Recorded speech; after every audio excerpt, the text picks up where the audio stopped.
आज हम लोगों ने पढ़ना है types of vaccines. Types of vaccines में हम लोगों ने ये देखना है कि किस तरीके से हम लोग कितने किस्म की वैक्सीन्स बना सकते हैं, किस तरीके से हम लोग एक माइक्रो ऑर्गेनिज्म या एक पैथोजेनिक एंटीजन को नॉन पैथोजेनिक फॉर्म में कन्वर्ट करके बॉडी के अंदर कैसे एंटर करवाएंगे कि वो पूरा का पूरा एक इम्यून रिस्पॉन्स क्रिएट करे। सबसे पहले है लाइव एटेन्युएटेड। जिंदा हो माइक्रो ऑर्गेनिज्म या एंटीजन, लेकिन एटेन्युएटेड हो, उसको ऑल्टर किया हो, उसको मॉडिफाई किया हो। उसको इस किस्म का मॉडिफाई करना है कि उसकी विरुलेंसी कम हो जाए, वो उसकी विरुलेंसी कम हो जाएगी। और ज्यादातर जो हमारी वैक्सीन्स हैं वो ये लाइव एटेन्युएटेड ही होती हैं। There are conveniently use live viral bacterial vaccines consist of mutants of wild type microbes which are limited in their availability to infect body। कह रहे हैं कि लाइव एटेन्युएटेड वैक्सीन्स क्या होती हैं? बैक्टीरिया, वायरस को म्यूटेट करना है, उनको ऑल्टर करना है, उनको मॉडिफाई करना है इस तरीके से कि उनकी विरुलेंसी कम हो जाए, उनकी जो एबिलिटी टू इन्फेक्ट बॉडी है वो कम हो जाए। उससे क्या होगा? उससे ये होगा कि जैसे ही वो बॉडी के अंदर एंटर होगी, वो इम्यून रिस्पॉन्स तो देगी, लेकिन इतना एक्सटेंसिव सिम्टम्स नहीं क्रिएट करेगी कि आपको फुल फ्लेज डिजीज हो जाए। आगे कुछ एग्जांपल्स हैं। Bacterial vaccines BCG, measles, polio, yellow fever, small pox. और ये वो वैक्सीन्स के नाम लिखे हुए हैं जो लाइव एटेन्युएटेड वैक्सीन्स हैं। इनके अंदर जो माइक्रो ऑर्गेनिज्म है वो लाइव होता है, जिंदा होता है। किल्ड वैक्सीन्स के अंदर जो माइक्रो ऑर्गेनिजम्स हैं वो किल्ड फॉर्म में होगा, वो इनएक्टिवेटेड होगा। ठीक है, वो मर चुका होगा। देखें, वो माइक्रो ऑर्गेनिज्म इतना स्ट्रांग है कि वो अपनी नॉन लिविंग फॉर्म में भी अगर आपकी बॉडी में एंटर हो रहा है, तो नॉन लिविंग फॉर्म में भी बॉडी में एंटर हो के वो कंप्लीट इम्यून रिस्पॉन्स क्रिएट करेगा। In case of killed vaccines, इस वैक्सीन के अंदर हम लोग जो माइक्रो ऑर्गेनिज्म जिसकी हमने वैक्सीन बनानी है, हम उसकी इनएक्टिवेटेड फॉर्म या उसकी डेड फॉर्म या उसकी किल्ड फॉर्म को यूज करते हैं। वैक्सीन एक मेडिसिन है, उसके अंदर जिस भी, जैसे रेबीज की या पोलियो की वैक्सीन है तो हम डेड माइक्रो ऑर्गेनिज्म उसके अंदर यूज करेंगे। वो माइक्रो ऑर्गेनिज्म क्या करेगा? बॉडी के अंदर जाके कंप्लीट इम्यून रिस्पॉन्स देगा। मेमोरी सेल्स जो हैं वो उसको उसकी मेमोरी रख लेंगे, और कल को मोर विरुलेंट फॉर्म अगर बॉडी के अंदर एंटर हो गई तो क्या होगा? बॉडी उसको बीमार नहीं होने देगी अपनी अपने आप को, due to that virulent form. अब इस किल्ड वैक्सीन के एग्जांपल्स देखें। Rabies, influenza, polio, cholera, pertussis, plague, typhoid. अब इसके अंदर बैक्टीरियल वैक्सीन्स भी हैं, वायरल वैक्सीन्स भी हैं। इसी तरीके से लाइव एटेन्युएटेड में भी बैक्टीरियल वैक्सीन्स भी थी और वायरल वैक्सीन्स भी थी। एटेन्युएटेड के ऊपर आप लिख लें म्यूटेटेड या ऑल्टर्ड। आगे है हेट्रोलोगस वैक्सीन। हेट्रोलोगस वैक्सीन में हम वो जगह जो एंटीजेनिक साइड है वो नहीं इस्तेमाल करते। जैसे फर्ज करें रोटा वायरस है, रोटा वायरस जो है, हम रोटा वायरस की वैक्सीन बनाने के लिए रोटा वायरस नहीं यूज करेंगे, लेकिन हम लोग देखेंगे कि रोटा वायरस की जो एंटीजेनिक साइड है उससे मिलती जुलती साइड जो है, उससे मिलती जुलती साइड हम लोग मंकी ड्राइव रोटा वायरस से लेकर उसकी वैक्सीन बना के हम लोग बॉडी के अंदर एंटर करवा देंगे। मतलब सेम एंटीजेनिक साइड हमने नहीं यूज करनी, उस जैसी सेम जो है एंटीजेनिक साइड हम कहीं और से लेकर यूज करेंगे। Heterologous means, hetero means many, logos वो लोकेशन। तो हम सेम लोकेशन या सेम एंटीजन एंटर करने की बजाय उस जैसी सेम एंटीजेनिक साइट कहीं और से लेकर एंटर करवाते हैं बॉडी में। These vaccines are based on the principle that if the antigenic site is available on some other organism, मतलब रोटा वायरस की जो एंटीजेनिक साइट है वो किसी और जगह पे भी मौजूद है, in spite of using actual molecule we can use this heterosite. तो एक्चुअल ऑर्गेनिज्म को यूज करने की बजाय हम उस जगह को भी यूज कर सकते हैं जहां पे सेम एंटीजेनिक साइट मौजूद है, to induce some immune response. तो वो सेम इम्यून रिस्पॉन्स कॉज करेगी अगर हम लोग माइक्रो ऑर्गेनिज्म यूज करें या फिर उसके जैसी ही एंटीजेनिक साइट यूज करें। दोनों के अंदर एंटीजेनिक साइट या एंटीजेनिक डिटर्मिनेंट एपिटॉप सेम है, तो एंटीबॉडी भी सेम बनेगी। तो हम दोनों में से किसी भी चीज को यूज कर सकते हैं। कुछ के केस के अंदर ये होता है, जैसे यहाँ पे इन्होंने रोटा वायरस की एग्जांपल दी है। हर एंटीबॉडी के केस में, हर वैक्सीन के केस में ये नहीं होता। आगे नेक्स्ट हमारी है सब यूनिट वैक्सीन। सब यूनिट क्या होते हैं? मतलब पूरी की पूरी बॉडी नहीं आपने यूज करनी, पूरी की पूरी लाइव बॉडी या डेड बॉडी माइक्रो ऑर्गेनिज्म की नहीं यूज करनी, बल्कि उसकी बॉडी का कोई हिस्सा, सब यूनिट, कोई पार्ट यूज कर लेना है। ठीक है, जैसे कि प्लाई यूज कर लिया, कैप्सूल यूज कर लिया, कोट यूज कर लिया, उसका कोर यूज कर लिया, कोई भी एक पार्ट, बैक्टीरिया होगा या वायरस हो गया, उसका कोई एक पार्ट आप यूज कर लो। उस पार्ट के ऊपर वो एंटीजेनिक साइट मौजूद है जो कि बॉडी के अंदर जाकर निशानदेही करेगी कि कौन सा बॉडी के अंदर एंटीजन एंटर हो रहा है और उस जैसी एंटीबॉडी क्रिएट करवाएगी। इनको सेकेंड जनरेशन वैक्सीन्स भी कहा जाता है, इसको अंडरलाइन जरूर कर लें। These are the vaccines which contain one or more pure और semi pure part of subunits of microorganism. मतलब प्योर फॉर्म के अंदर जस्ट बॉडी के अंदर एंटर कराना है तो वो प्योर फॉर्म में या सेमी प्योर फॉर्म में वो बॉडी पार्ट एंटर करवाना है। फॉर एग्जाम्पल कैप्सूल, कोट, पिलाए। और कौन सी वैक्सीन हम ऐसे बना सकते हैं? मेनिनजाइटिस, हीमोफाइलस मेनिनजाइटिस की वैक्सीन जो है हम कैप्सूल, जो बैक्टीरियल कैप्सूल है उससे बनाते हैं।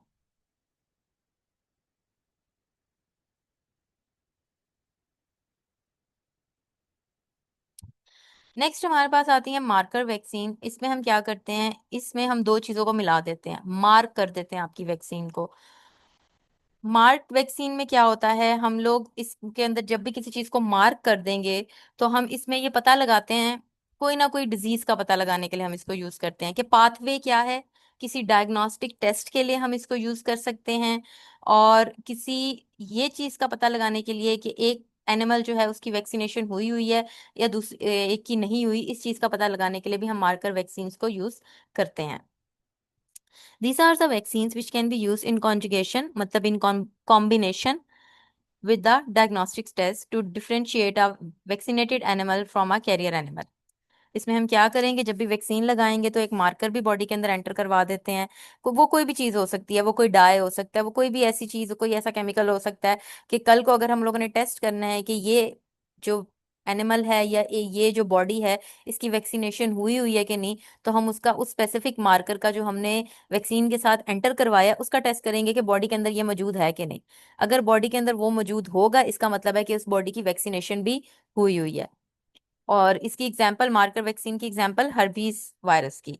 अब हर वैक्सीन की एग्जाम्पल के साथ उन्होंने एक कमर्शियली अवेलेबल जो है वैक्सीन का एग्जाम्पल भी दी है, जैसे कि हम लोगों ने ऊपर पढ़ा था सब यूनिट के अंदर, तो उन्होंने बताया कि हीमोफिलस मेनिंजाइटिस की सब यूनिट वैक्सीन होती है। मार्कर वैक्सीन की उन्होंने बताया कि हर्पीज वायरस की जो है वो मार्कर वैक्सीन होती है। उसके अलावा ऊपर जितनी भी वैक्सीन थी हम लोगों ने सब में देखा है कि किस किस की क्या क्या एग्जाम्पल है।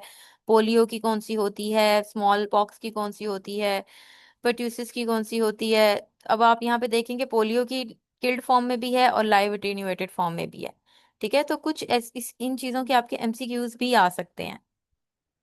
ठीक है, तो आप लोगों ने इनको एमसीक्यूज के हवाले से भी याद करना है। नेक्स्ट हमारे पास है डीएनए वैक्सीन्स। डीएनए वैक्सीन्स जो हैं ये थर्ड जनरेशन वैक्सीन्स कहलाती हैं। ये भी आपने एमसीक्यू के हवाले से याद करना है। सेकंड जनरेशन वैक्सीन्स कौन सी थी? सेकंड जनरेशन वैक्सीन्स ये भी हमने ऊपर पढ़ा है, सब यूनिट वैक्सीन्स। सब unit vaccine second generation vaccines हैं, और डीएनए वैक्सीन्स जो हैं वो थर्ड जनरेशन वैक्सीन्स हैं। अब इन वैक्सीन्स के अंदर जो है हम लोग माइक्रो ऑर्गेनिज्म एंटर नहीं करवा रहे, लेकिन माइक्रो ऑर्गेनिज्म की का जो जेनेटिक मटेरियल है ना, उसके जेनेटिक मटेरियल को हम लोग जेनेटिक इंजीनियरिंग से बनाते हैं। मतलब आर्टिफिशियली तौर पर लैब में हम उसको, उसके जेनेटिक मटेरियल को कोड करवाएंगे और फिर उसको एज अ वैक्सीन यूज करेंगे। तो वो एज अ एंटीजेनिक साइट ही आपकी बॉडी के अंदर जाके कंसिडर होगी और उससे आपकी बॉडी एंटीबॉडीज क्रिएट करेगी। These are the vaccine that contain microbial fractions. Microbe के पार्ट्स उसमें होंगे, कहाँ से? Produce by genetic engineering. Actual microbe के अंदर से नहीं आपने आइसोलेट करने, बल्कि आपने जेनेटिक इंजीनियरिंग से उनको जो है बायोटेक्नोलॉजी को यूज करके आपने जेनेटिक इंजीनियरिंग से उसको बनाना है। तो ये एक्चुअल क्या होते हैं? ये पोली न्यूक्लियोटाइड्स होते हैं या डीएनए के पार्ट्स होते हैं और जेनेटिक वैक्सीन्स कहलाती हैं। ठीक है, नेक्स्ट हमारे पास वेक्टर वैक्सीन्स हैं। वेक्टर वैक्सीन मैं सबसे पहले आपको ये डायग्राम से सिखाऊंगी। हम लोगों ने क्या किया, हम लोगों ने इन्फ्लुएंजा की वैक्सीन बनानी है और हम लोगों ने उसके लिए एक वेक्टर लिया, एक ऐसी चीज ली जो कि इसको अपने अंदर एडजस्ट कर सके, इसको अपने अंदर कंटेन कर सके। तो हम लोगों ने एडिनो वायरस की को एज अ वेक्टर लिया। उस वेक्टर के अंदर हम लोगों ने ये जो है इन्फ्लुएंजा के वायरस की जो जीन है वो इंसर्ट कर दी। ये देखें, इन्फ्लुएंजा के वायरस की जीन इसके अंदर इंसर्टेड है। ऐसा करने से अब जो ये आपका वेक्टर है ये इट्सेल्फ एज अ वैक्सीन काम करेगा। और बॉडी के अंदर जाकर ये एंटीबॉडीज क्रिएट करवाएगा। It is a type of vaccine. The vector complete with inserted gene itself act as a vaccine. Vector के अंदर आपने जिस एंटीजन की या जिस माइक्रोब की आपने वैक्सीनेशन करानी है, वैक्सीन बनानी है, उस का जो जीन है वो आप उसके अंदर एंटर करवा देंगे। जैसे ये देखें, एडिनो वायरस के को एज अ वेक्टर लेकर हमने उसके अंदर इन्फ्लुएंजा की जीन को इंसर्ट करवा दिया। अब ये इटसेल्फ जो है, ये जो कॉम्बिनेशन बन चुका है, ये क्या बनेगा? ये इटसेल्फ एक वैक्सीन है। वेक्टर्स जो होते हैं वो डिजीज कॉज नहीं करेंगे बॉडी के अंदर जाके, बल्कि जो वेक्टर की अपनी कोई सिम्टम नहीं आएंगी, जो उसके अंदर जीन है वो उसकी एंटीबॉडीज क्रिएट करवाएगा, अपनी एंटीबॉडीज नहीं बनाएगा। और इस तरीके से हम कौन सी बना सकते हैं? वायरस जो वेक्टर्स के तौर पे यूज हो सकते हैं वो एडिनो वायरस और हर्पीस वायरस है, अंडरलाइन कर लें। और बैक्टीरिया जो वेक्टर के तौर पे यूज कर सकते हैं वो सैल्मोनेला और बीसीजी हैं। और ये डायग्राम भी आपने मस्त बनानी है।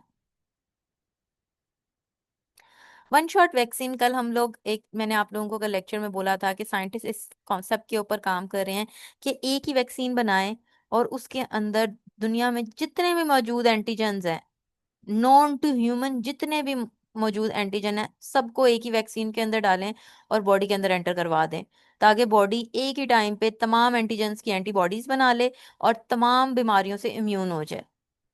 लेकिन ये चीज जो है, ये कॉन्सेप्ट दिया गया है। It is the vaccine of future consisted of viral और bacterial vectors containing gene for all required vaccines against all type of diseases। मतलब तमाम बीमारियों, तमाम वायरसेस, तमाम बैक्टीरिया, हर चीज के अगेंस्ट जो है एक ही वैक्सीन बनाई जाए जिसके अंदर तमाम एंटीजेनिक साइट्स हों। तो appeared in the weekly review of new scientist in London. ये अभी एक कॉन्सेप्ट दिया गया है, ये बनाई नहीं गई, ये एक कॉन्सेप्ट दिया गया है। लेकिन सोचने की बात है कि ये क्यों अभी तक प्रैक्टिकली जो है वो अवेलेबल नहीं हुई, या ये प्रैक्टिकल एक अप्रोच नहीं है, क्योंकि इतनी ज्यादा एंटीजेनिक साइट्स अगर बॉडी के अंदर एक ही टाइम पे एंटर करवा देंगे तो बॉडी शॉक में जा सकती है और एंटीबॉडीज बनाने की जगह बॉडी शट डाउन हो सकती है। ये बॉडी के लिए फेटल हो सकता है अभी के लिए। अभी रिसेंट एडवांसेस हों, मेडिसिन के अंदर एडवांसेस हैं, उससे शायद बेहतर हो जाए, उससे शायद ये चीज कॉन्सेप्ट जो है ये पॉसिबल हो जाए, लेकिन फिल वक्त के लिए ये कॉन्सेप्ट पॉसिबल नहीं है। देन हमारे पास आती है पेप्टाइड वैक्सीन। पेप्टाइड वैक्सीन क्या है? इसके अंदर केमिकल सिंथेसाइज करेंगे हम पेप्टाइड्स को। ये ऐसी वैक्सीन है जिसके अंदर जो भी हमारा माइक्रो ऑर्गेनिज्म है उसके जो पेप्टाइड्स हैं, पेप्टाइड्स क्या होते हैं? प्रोटीन्स। प्रोटीन से छोटे यूनिट्स जो होते हैं ना, जिनमें 100,000 मॉलिक्यूलर वेट होता है, वो पेप्टाइड कहलाते हैं। अमाइनो एसिड जुड़ते हैं, ठीक है, और पेप्टाइड बनेगा। अमाइनो एसिड, कितने अमाइनो एसिड जुड़ेंगे तो पेप्टाइड बनेगा? आई गेस 10,000 यूनिट्स जो है वो जुड़ते हैं तो पेप्टाइड बनता है। तो ये हम लोग आर्टिफिशियली तौर पर बनाते हैं उस ऑर्गेनिज्म का। ऑर्गेनिज्म के अंदर से नहीं एक्सट्रैक्ट कर रहे हैं, बल्कि हम लोग लैब में बना रहे हैं, केमिकल सिंथेसाइज कर रहे हैं उसको और फिर उसकी वैक्सीन बना रहे हैं। इसकी एग्जांपल नहीं दी गई। आगे है एंटी ईडियो टाइप वैक्सीन। इसके अंदर हम एंटीजन को नहीं यूज करते, इसके अंदर हम एंटीबॉडी को यूज करते हैं। अच्छा, होता क्या है कि आपने बॉडी के अंदर एंटीबॉडी एंटर करवा दी। बॉडी के अंदर एंटीबॉडी एंटर करवाएंगे तो एंटीबॉडी भी तो एंटीजन के ही आइडेंटिकल होती है ना, जैसा एंटीजन होता है वैसी एंटीबॉडी होती है। तो एंटीबॉडी जो है वो बॉडी के अंदर जाके एंटीजन को प्रोड्यूस कराएगी, एंटीजन की कॉपीज बनाएगी, एंड देन वो एंटीजन जो है वो एंटीबॉडीज दोबारा बनाएंगे। तो जो पहले एंटीबॉडी आपने बॉडी के अंदर एंटर करवाई है वो प्राइमरी एंटीबॉडी होगी जिसने एंटीजन को प्रोड्यूस करवाया है। एंड देन एंटीजन जो दोबारा से एंटीबॉडी बनाएगा that would be secondary antibodies, या उनको एंटी इडियोटाइप एंटीबॉडीज भी कहा जाता है। और बहुत कम बीमारियों में ये बनाई गई हैं, जैसे स्ट्रेप्टोकोकाई के केस के अंदर, इधर आपको एग्जांपल दिया है, स्ट्रेप्टोकोकाई के केस के अंदर ये पॉसिबल हुआ है कि हम बना सकें। It is a type of vaccine in which antibody molecules are used to prepare antigen such that these antibody molecules themselves are copies of antigen। ये कह रहे हैं कि बॉडी के अंदर एंटीबॉडीज एंटर करवाएंगे और एंटीबॉडीज जो है वो एंटीजन प्रोड्यूस करेंगी। क्यों? क्योंकि एंटीबॉडीज जो हैं वो एंटीजन की ही तो हिस्सा होती हैं। एंटीबॉडीज जो हैं वो एंटीजन के ही आइडेंटिकल होती हैं।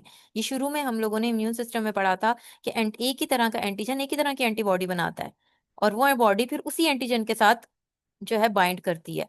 कोई और एंटीजन किसी और एंटीबॉडी के साथ नहीं बाइंड कर सकता, और कोई और एंटीबॉडी किसी और एंटीजन के साथ बाइंड नहीं कर सकती।